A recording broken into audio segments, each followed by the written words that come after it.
ਇਹ Punjabi radio USA ਹੈ। ਹੁਣ ਤੁਸੀਂ ਸਾਡੇ ਚੰਡੀਗੜ੍ਹ ਸਟੂਡੀਓ ਤੋਂ ਸੁਸ਼ੀਲ ਦੋਸਾਂਝ ਕੋਲੋਂ ਅੱਜ ਸ਼ੁੱਕਰਵਾਰ ਦਾ ਪੰਜਾਬੀ ਖਬਰਾਂ ਦਾ ਬੁਲੇਟਿਨ ਸੁਣੋਗੇ। ਪਹਿਲਾਂ ਸੁਣੋ ਅੱਜ ਦੀਆਂ ਖਾਸ ਖਬਰਾਂ।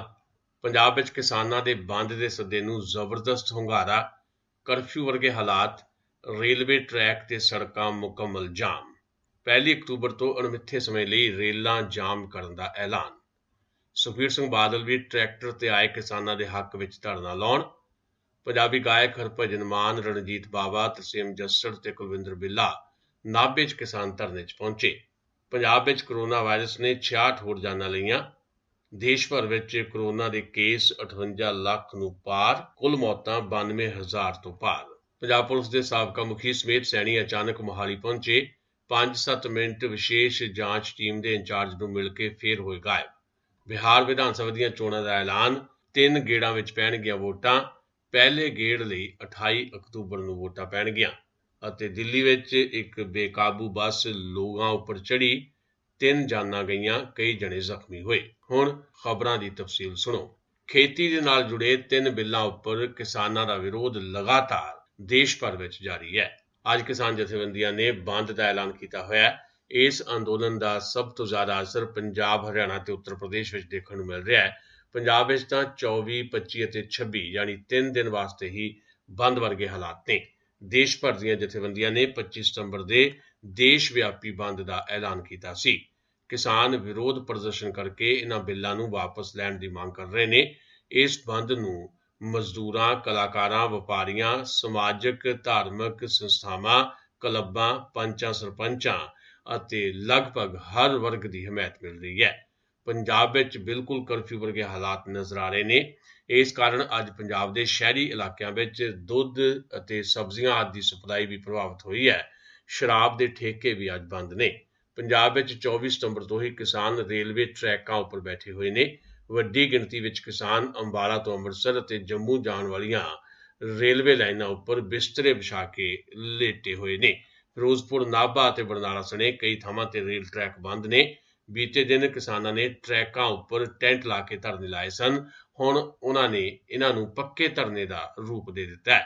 ਪੁਲਿਸ ਉਹਨਾਂ ਨੂੰ ਰੋਕ ਨਹੀਂ ਰਹੀ, ਪਰ ਰੇਲਵੇ ਟਰੈਕ ਤੇ ਬਿਸਤਰੇ ਵਿਛਾਉਂਦੇ ਵਕਤ ਉਹਨਾਂ ਨੂੰ ਬਿਜਲੀ ਦੇ ਖੰਭਿਆਂ ਅਤੇ ਤਾਰਾਂ ਤੋਂ ਦੂਰ ਹੋ ਕੇ ਬੈਠਣ ਦੀ ਸਲਾਹ ਜ਼ਰੂਰ ਦਿੱਤੀ ਗਈ ਸੀ।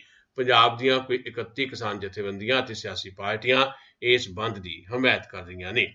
ਪੰਜਾਬ ਵਿੱਚ ਸੜਕਾਂ ਉੱਪਰ ਆਵਾਜਾਈ ਵੀ ਪੂਰੀ ਤਰ੍ਹਾਂ ਬੰਦ ਹੈ। ਕਿਸਾਨ ਸੜਕਾਂ ਉੱਪਰ ਵੀ ਡੇਰਾ ਲਾ ਕੇ ਬੈਠੇ ਹੋਏ ਨੇ। ਕਿਸਾਨ ਜਥੇਬੰਦੀ ਦੇ ਮੁਤਾਬਕ ਸ਼ਨੀਵਾਰ ਰਾਤ ਦੇਰ ਤੱਕ ਬੱਚੇ ਅਤੇ ਔਰਤਾਂ ਦੇ ਨਾਲ ਉਹ ਰੇਲਵੇ ਟਰੈਕਾਂ ਅਤੇ ਸੜਕਾਂ ਤੇ ਡਟੇ ਰਹਿਣਗੇ। ਪੰਜਾਬ ਰੋਡਵੇਜ਼ ਮੁਲਾਜ਼ਮਾਂ ਦੀਆਂ ਯੂਨੀਅਨਾਂ ਅਤੇ ਨਿੱਜੀ ਬੱਸ ਆਪਰੇਟਰਾਂ ਨੇ ਵੀ ਇਸ ਸੰਘਰਸ਼ ਨੂੰ ਹਮਾਇਤ ਦਿੱਤੀ ਹੋਈ ਹੈ।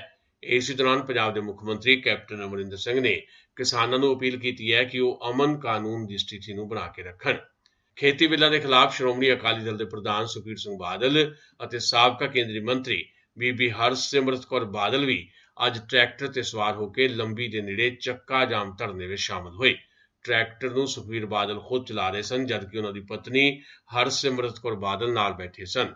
ਇਹ ਦੋਵੇਂ ਆਗੂ ਪਿੰਡ ਬਾਦਲ ਤੋਂ ਆਪਣੀ ਰਿਹਾਇਸ਼ ਤੋਂ ਟਰੈਕਟਰਾਂ ਦੇ ਜ਼ਰੀਏ ਵੱਡੇ ਕਾਫਲੇ ਦੀ ਸ਼ਕਲ ਵਿੱਚ ਧਰਨੇ 'ਚ ਆਏ। ਸ਼੍ਰੋਮਣੀ ਅਕਾਲੀ ਦਲ ਨੇ ਲੰਬੀ ਨੇੜੇ ਡੱਬ ਵਾਲੀ ਮਲੋਟ ਕੌਮੀ ਸ਼ਾਹ ਰੋਡ ਉੱਪਰ ਚੱਕਾ ਜਾਮ ਦੇ ਤਹਿਤ ਧਰਨਾ ਲਾਇਆ ਹੋਇਆ। ਅੱਜ ਫਲੌਰ ਵਿੱਚ ਪੰਜਾਬ ਦੀਆਂ 31 ਜਥੇਬੰਦੀਆਂ ਤੇ ਆਧਾਰਿਤ ਬਣੇ ਕਿਸਾਨਾਂ ਦੇ ਸਾਂਝੇ ਮੋਰਚੇ ਵੱਲੋਂ ਕੀਤੇ ਗਏ ਇਕੱਠ ਨੂੰ ਸੰਬੋਧਨ ਕਰਦਿਆਂ ਜਮਹੂਰੀ ਕਿਸਾਨ ਸਭਾ ਪੰਜਾਬ ਦੇ ਸੂਬਾ ਜਨ ਸਕੱਤਰ ਕੁਲਵੰਤ ਸਿੰਘ ਸੰਧੂ ਨੇ ਕਿਹਾ ਕਿ ਨਰਿੰਦਰ ਮੋਦੀ ਵੱਲੋਂ ਪਾਸ ਕੀਤੇ ਗਏ 3 ਬਿੱਲਾਂ ਦੇ ਖਿਲਾਫ ਸਾਰੇ ਮੁਲਕ ਵਿੱਚ ਹੀ ਲੋਕ ਲਹਿਰ ਖੜੀ ਹੋ ਗਈ ਹੈ ਤੇ ਲੋਕਾਂ ਦੀ ਇਹ ਲਹਿਰ ਕਿਸਾਨਾਂ ਅਤੇ ਖਪਤਕਾਰਾਂ ਦੇ ਹੱਕਾਂ ਦੀ ਰਾਖੀ ਲਈ ਉਸ ਵੇਲੇ ਤੱਕ ਮੈਦਾਨ 'ਚ ਰਹੇਗੀ ਜਦ ਤੱਕ ਬਿੱਲਾਂ ਨੂੰ ਰੱਦ ਨਹੀਂ ਕੀਤਾ ਜਾਂਦਾ। ਉਹਨਾਂ ਐਲਾਨ ਕੀਤਾ ਕਿ 1 ਅਕਤੂਬਰ ਤੋਂ ਅਣਮਿੱਥੇ ਸਮੇਂ ਲਈ ਰੇਲਾਂ ਦਾ ਚੱਕਾ ਜਾਮ ਕਰ ਦਿੱਤਾ ਜਾਏਗਾ। ਹੁਣ ਰੇਲਾਂ ਉਸ ਵੇਲੇ ਹੀ ਚੱਲਣਗੀਆਂ ਜਦੋਂ ਇਹ ਬਿੱਲ ਵਾਪਸ ਕੀਤੇ ਜਾਣਗੇ। ਪੰਜਾਬੀ ਗਾਇਕ ਹਰਭਜਨ ਸਿੰਘ ਮਾਨ, ਤਰਸੇਮ ਜੱਸੜ, ਰਣਜੀਤ ਬਾਵਾ ਅਤੇ ਕੁਲਵਿੰਦਰ ਬਿੱਲਾ ਨੇ ਵੀ ਅੱਜ ਸਾਰਾ ਦਿਨ ਨਾਭਾ ਵਿਖੇ ਕਿਸਾਨਾਂ ਦੇ ਧਰਨਿਆਂ ਦੇ ਵਿੱਚ ਲਾਇਆ। ਆਪਣੇ ਬੇਟੇ ਨਾਲ ਪਹੁੰਚੇ ਹਰਭਜਨ ਮਾਨ ਨੇ ਪ੍ਰਧਾਨ ਮੰਤਰੀ ਨਰਿੰਦਰ ਮੋਦੀ ਦੀ ਨੁਕਤਾਚੀਨੀ ਕੀਤੀ। ਕਲਾਕਾਰਾਂ ਨੇ ਅੱਜ ਸਾਰਾ ਦਿਨ ਲੋਕਾਂ ਵਿੱਚ ਬੈਠ ਕੇ ਬਿਤਾਇਆ। ਉਹ ਪਹਿਲਾਂ ਰੇਲ ਰੋਕੋ ਅੰਦੋਲਨ ਵਿੱਚ ਰੇਲ ਪਟੜੀਆਂ ਤੇ ਕੁਝ ਘੰਟੇ ਬੈਠੇ, ਜਿੱਥੋਂ ਚੱਲ ਕੇ ਰੋਟੀ ਪੁਲਾਂ ਉੱਪਰ ਪਹੁੰਚੇ, ਜਿੱਥੇ ਕਿਸਾਨਾਂ ਨੇ ਸੜਕ ਜਾਮ ਕੀਤੀ ਹੋਈ ਸੀ। ਗਾਇਕ ਰਣਜੀਤ ਬਾਵਾ ਨੇ ਕਿਹਾ ਕਿ ਸਰਕਾਰ ਨੂੰ ਬਿੱਲ ਪਾਸ ਕਰਨ ਤੋਂ ਪਹਿਲਾਂ ਕਿਸਾਨਾਂ ਨਾਲ ਗੱਲ ਕਰਨੀ ਚਾਹੀਦੀ ਸੀ। ਇਹ ਖਬਰਾਂ ਤੁਸੀਂ ਪੰਜਾਬੀ ਰੇਡੀਓ USA ਤੋਂ ਸੁਣ ਰਹੇ ਹੋ ਤੇ ਇਹਨਾਂ ਖਬਰਾਂ ਨੂੰ ਸਾਡੇ ਚੰਡੀਗੜ੍ਹ ਸਟੂਡੀਓ ਤੋਂ ਸਿੱਧਿਆਂ ਪ੍ਰਸਾਰਿਤ ਕੀਤਾ ਜਾ ਰਿਹਾ ਹੈ।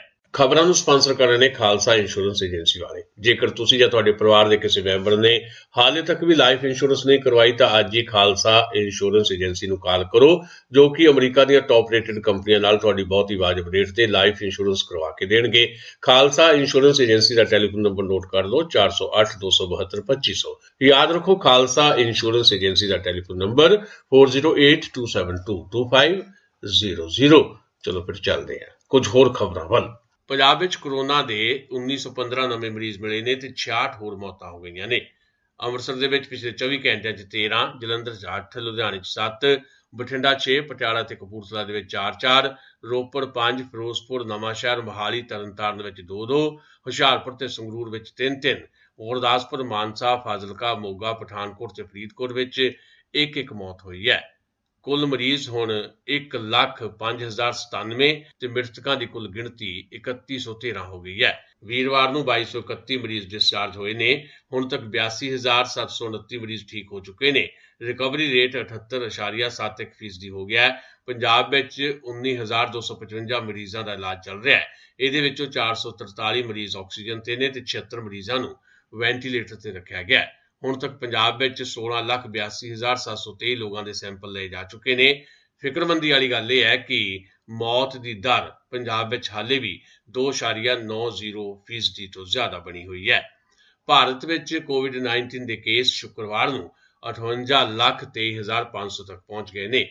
ਕੇਂਦਰੀ ਸਿਹਤ ਮੰਤਰਾਲੇ ਵੱਲੋਂ ਸਵੇਰੇ 8 ਵਜੇ ਜਾਰੀ ਕੀਤੇ ਗਏ ਤਾਜ਼ਾ ਅੰਕੜਿਆਂ ਮੁਤਾਬਕ ਕੋਵਿਡ-19 ਦੇ ਤਾਜ਼ਾ 86,052 ਕੇਸ ਸਾਹਮਣੇ ਆਏ ਨੇ। ਪਿਛਲੇ 24 ਘੰਟਿਆਂ 'ਚ 1141 ਹੋਰ ਲੋਕਾਂ ਦੀ ਮੌਤ ਹੋਈ ਹੈ। ਮਰਨ ਵਾਲਿਆਂ ਦੀ ਕੁੱਲ ਗਿਣਤੀ 92,400 ਹੋ ਗਈ ਹੈ। ਦੁਨੀਆ ਭਰ ਵਿੱਚ ਕੋਰੋਨਾ ਦੇ ਮਰੀਜ਼ਾਂ ਦਾ ਕੁੱਲ ਅੰਕੜਾ 3,24,64,000 ਤੋਂ ਜ਼ਿਆਦਾ ਹੋ ਗਿਆ ਹੈ। ਠੀਕ ਹੋਣ ਵਾਲੇ ਮਰੀਜ਼ਾਂ ਦੀ ਵੀ ਗਿਣਤੀ ਵਧੀ ਹੈ ਤੇ ਕੁੱਲ ਗਿਣਤੀ 2,40,00,000 ਤੋਂ ਪਾਰ ਹੋ ਗਈ ਹੈ। ਹੁਣ ਤੱਕ ਦੁਨੀਆ ਭਰ ਦੇ ਵਿੱਚ 9,88,700 ਮੌਤਾਂ ਹੋ ਚੁੱਕੀਆਂ ਨੇ। ਬਲਵੰਤ ਸਿੰਘ ਮੁਲਤਾਨੀ ਨੂੰ ਅਗਵਾ ਅਤੇ ਲਾਪਤਾ ਕਰਨ ਦੇ ਮਾਮਲੇ ਵਿੱਚ ਕਤਲ ਦੀਆਂ ਧਾਰਾਵਾਂ ਦਾ ਸਾਹਮਣਾ ਕਰ ਰਹੇ ਪੰਜਾਬ ਦੇ ਸਾਬਕਾ DGP ਸੁਮੇਧ ਸੈਣੀ ਅੱਜ ਅਚਾਨਕ ਹੀ ਮੋਹਾਲੀ ਪਹੁੰਚ ਗਏ। ਉਹ ਮੋਟੌਰ ਥਾਣੇ ਵਿੱਚ ਆਉਣ ਦੀ ਥਾਂ ਤੇ ਮੋਹਾਲੀ ਪੁਲਿਸ ਵੱਲੋਂ ਬਣਾਈ ਗਈ 3 ਮੈਂਬਰੀ ਵਿਸ਼ੇਸ਼ ਜਾਂਚ ਟੀਮ ਦੇ ਇੰਚਾਰਜ SP ਹਰਮਨਦੀਪ ਸਿੰਘ ਹਾਂਸ ਦੇ ਦਫ਼ਤਰ ਵਿੱਚ ਆ ਕੇ ਆਪਣੀ ਹਾਜ਼ਰੀ ਲਵਾਉਣ ਤੋਂ ਬਾਅਦ ਚਲੇ ਗਏ। ਪਿਛਲੇ ਦਿਨੀ ਵਿਸ਼ੇਸ਼ ਜਾਂਚ ਟੀਮ ਵੱਲੋਂ ਪੇਸ਼ ਹੋਣ ਲਈ ਬੁਲਾਏ ਜਾਣ ਤੇ ਉਹ ਪੰਜਾਬ ਅਤੇ ਹਰਿਆਣਾ ਹਾਈ ਕੋਰਟ ਦੀ ਸ਼ਰਨ ਵਿੱਚ ਚਲੇ ਗਏ ਸਨ। ਸੁਮੇਧ ਸੈਣੀ ਦੇ ਅੱਜ ਮੋਹਾਲੀ ਆਉਣ ਦੀ ਕਿਸੇ ਨੂੰ ਭਿਣਕ ਨਹੀਂ ਸੀ। ਸਾਰਾ ਮੀਡੀਆ ਅਤੇ ਪੁਲਿਸ ਪ੍ਰਸ਼ਾਸਨ ਤਾਂ ਕਿਸਾਨ ਧਰਨਿਆਂ ਵਿੱਚ ਰੁੱਝੀ ਹੋਈ ਸੀ। ਥਾਣਾ ਮਟੌਰ ਦੇ SHO ਅਤੇ ਸਿੱਟ ਦੇ ਮੈਂਬਰ ਇੰਸਪੈਕਟਰ ਰਾਜੀਵ ਕੁਮਾਰ ਨੇ ਦੱਸਿਆ ਕਿ ਸੁਮੇਧ ਸੈਣੀ ਮਟੌਰ ਥਾਣੇ ਨਹੀਂ ਆਏ। ਵਿਸ਼ੇਸ਼ ਜਾਂਚ ਟੀਮ ਜਾਨੀ ਸਿੱਟ ਦੇ ਇੰਚਾਰਜ ਹਰਮਨਦੀਪ ਸਿੰਘ ਹਾਂਸ ਨੇ ਆਖਿਆ ਕਿ ਸਿੱਟ ਵੱਲੋਂ ਸੈਣੀ ਨੂੰ ਬੁਲਾਇਆ ਨਹੀਂ ਸੀ ਗਿਆ। ਦੁਬਾਰਾ ਬੁਲਾਏ ਜਾਣ ਸੰਬੰਧੀ ਨਵੇਂ ਸੰਮਨ ਜਾਰੀ ਕਰਨ ਬਾਰੇ ਉਹਨਾਂ ਨੇ ਕੁਝ ਵੀ ਦੱਸਣ ਤੋਂ ਇਨਕਾਰ ਕਰ ਦਿੱਤਾ। ਭਾਰਤੀ ਚੋਣ ਕਮਿਸ਼ਨ ਨੇ ਅੱਜ ਬਿਹਾਰ ਦੀਆਂ ਵਿਧਾਨ ਸਭਾ ਚੋਣਾਂ ਦਾ ਐਲਾਨ ਕਰ ਦਿੱਤਾ ਹੈ। ਇਹ ਚੋਣਾਂ 3 ਗੇੜਾਂ ਵਿੱਚ ਹੋਣਗੀਆਂ। ਪਹਿਲਾ ਗੇੜ 28 ਅਕਤੂਬਰ ਨੂੰ ਹੋਏਗਾ ਤੇ ਵੋਟਾਂ ਦੀ ਗਿਣਤੀ 10 ਨਵੰਬਰ ਨੂੰ ਹੋਏਗੀ। ਮੁੱਖ ਚੋਣ ਕਮਿਸ਼ਨਰ ਸੁਨੀਲ ਅਰੋੜਾ ਨੇ ਅੱਜ ਪ੍ਰੈਸ ਕਾਨਫਰੰਸ ਨੂੰ ਸੰਬੋਧਨ ਕਰਦਿਆਂ ਕਿਹਾ ਕਿ ਕੋਰੋਨਾ ਵਾਇਰਸ ਦੇ ਯੁੱਗ ਵਿੱਚ ਦੇਸ਼ ਵਿੱਚ ਇਹ ਪਹਿਲੀ ਵੱਡੀ ਚੋਣ ਹੈ। ਉਹਨਾਂ ਕਿਹਾ ਕਿ ਇਸ ਚੋਣ ਵਿੱਚ ਨਾਮਜ਼ਦਗੀ ਪੱਤਰ ਹੁਣ ਆਨਲਾਈਨ ਵੀ ਭਰੇ ਜਾ ਸਕਦੇ ਨੇ। 243 ਮੈਂਬਰੀ ਬਿਹਾਰ ਵਿਧਾਨ ਸਭਾ ਦਾ ਕਾਰਜਕਾਲ 29 ਨਵੰਬਰ ਨੂੰ ਖਤਮ ਹੋ ਰਿਹਾ ਹੈ।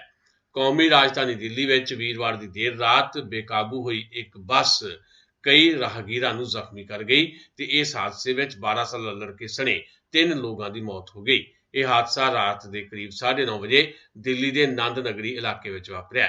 ਹਾਦਸੇ ਤੋਂ ਬਾਅਦ ਡਰਾਈਵਰ ਨੇ ਉੱਥੋਂ ਭੱਜਣ ਦੀ ਕੋਸ਼ਿਸ਼ ਕੀਤੀ। ਇਸੇ ਕੋਸ਼ਿਸ਼ ਵਿੱਚ ਬੱਸ ਨੇ ਪਿੱਛੇ ਤੋਂ ਸਰਵਿਸ ਰੋਡ ਤੇ ਖੜੇ ਟਾਟਾ 407 ਨੂੰ ਟੱਕਰ ਮਾਰ ਦਿੱਤੀ। ਇਹ ਟੱਕਰ ਇੰਨੀ ਜ਼ਬਰਦਸਤ ਸੀ ਕਿ 407 ਸੜਕ ਦੇ ਦੂਜੇ ਪਾਸੇ ਚਲੀ ਗਈ।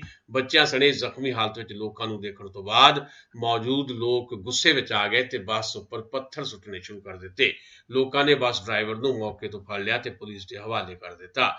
ਖਾਸ ਖਬਰਾਂ ਇੱਕ ਵਾਰੀ ਫੇਰ ਸੁਣੋ। ਪੰਜਾਬ ਵਿੱਚ ਕਿਸਾਨਾਂ ਦੇ ਬੰਦ ਦੇ ਸੱਦੇ ਨੂੰ ਜ਼ਬਰਦਸਤ ਹੁੰਗਾਰਾ, ਕਰਫਿਊ ਵਰਗੇ ਹਾਲਾਤ, ਰੇਲਵੇ ਟਰੈਕ ਤੇ ਸੜਕਾਂ ਮੁਕੰਮਲ ਜਾਮ। 1 ਅਕਤੂਬਰ ਤੋਂ ਅਣਮਿੱਥੇ ਸਮੇਂ ਲਈ ਰੇਲਾਂ ਜਾਮ ਕਰਨ ਦਾ ਐਲਾਨ। ਸੁਖਬੀਰ ਸਿੰਘ ਬਾਦਲ ਵੀ ਟਰੈਕਟਰ ਤੇ ਆਏ ਕਿਸਾਨਾਂ ਦੇ ਹੱਕ ਵਿੱਚ ਧਰਨਾ ਲਾਉਣ। ਪੰਜਾਬੀ ਗਾਇਕ ਹਰਭਜਨ ਮਾਨ, ਰਣਜੀਤ ਬਾਵਾ, ਤਰਸੇਮ ਜੱਸੜ ਤੇ ਕੁਲਵਿੰਦਰ ਬਿੱਲਾ ਨਾਭੇ ਵਿੱਚ ਕਿਸਾਨਾਂ ਦੇ ਧਰਨੇ 'ਚ ਪਹੁੰਚੇ। ਪੰਜਾਬ ਵਿੱਚ ਕੋਰੋਨਾ ਵਾਇਰਸ ਨੇ 66 ਹੋਰ ਜਾਨਾਂ ਲਈਆਂ। ਭਾਰਤ ਦੇ ਵਿੱਚ ਕੋਰੋਨਾ ਦੇ ਕੇਸ 58 ਲੱਖ ਨੂੰ ਟੱਪੇ। ਕੁੱਲ ਮੌਤਾਂ 92,000 ਤੋਂ ਪਾਰ ਹੋਈਆਂ। ਸੁਮੇਧ ਸੈਣੀ ਅਚਾਨਕ ਮੋਹਾਲੀ ਪਹੁੰਚੇ। 5-7 ਮਿੰਟ ਵਿਸ਼ੇਸ਼ ਜਾਂਚ ਟੀਮ ਦੇ ਇੰਚਾਰਜ ਨੂੰ ਮਿਲ ਕੇ ਫਿਰ ਹੋਏ ਗਾਇਬ। ਬਿਹਾਰ ਦੀਆਂ ਵਿਧਾਨ ਸਭਾ ਚੋਣਾਂ ਦਾ ਐਲਾਨ, 3 ਗੇੜਾਂ ਵਿੱਚ ਹੋਏਗੀ ਵੋਟਿੰਗ। ਪਹਿਲੇ ਗੇੜ ਲਈ ਵੋਟਾਂ 28 ਅਕਤੂਬਰ ਨੂੰ ਪੈਣਗੀਆਂ ਅਤੇ ਦਿੱਲੀ ਵਿੱਚ ਇੱਕ ਬੇਕਾਬੂ ਬੱਸ ਲੋਕਾਂ ਤੇ ਚੜ੍ਹੀ, 3 ਜਾਨਾਂ ਗਈਆਂ, ਕਈ ਜਣੇ ਜ਼ਖਮੀ ਹੋਏ।